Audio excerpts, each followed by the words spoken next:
C'est un drôle de quotidien qui est venu s'installer dans cette école de la capitale libanaise.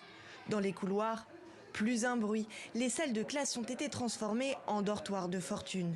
Les bureaux d'écoliers en commodes d'appoint. En raison des combats qui opposent Israël au Hezbollah, la rentrée des classes a été repoussée au 4 novembre. Une date toujours incertaine, au grand désespoir d'Ali, qui espère bientôt retrouver ses copains. Je suis triste de ne pas aller à l'école. Mes camarades de classe et mes professeurs me manquent. Tout comme ma maison où j'ai tous mes souvenirs. À défaut d'accueillir des élèves, la plupart des établissements scolaires libanais servent désormais de refuge aux familles, comme celle d'Ali, que les combats ont poussé à l'exil. Si on me demandait maintenant d'envoyer mon fils à l'école, je refuserais, car l'école se trouve dans une zone complètement détruite. J'ai peur aussi, et je préfère garder mon fils dans mes bras plutôt que de le perdre.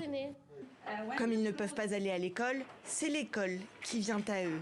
Depuis quelques semaines, Nour s'est improvisée maîtresse des écoles. Chaque jour, elle enseigne le français à ses enfants grâce à ses exercices en ligne. Une solution temporaire qui n'est pas idéale et surtout très inégalitaire.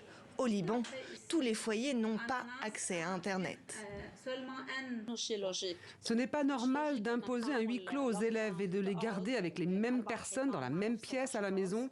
Ce n'est pas normal qu'ils apprennent uniquement par le biais d'un écran.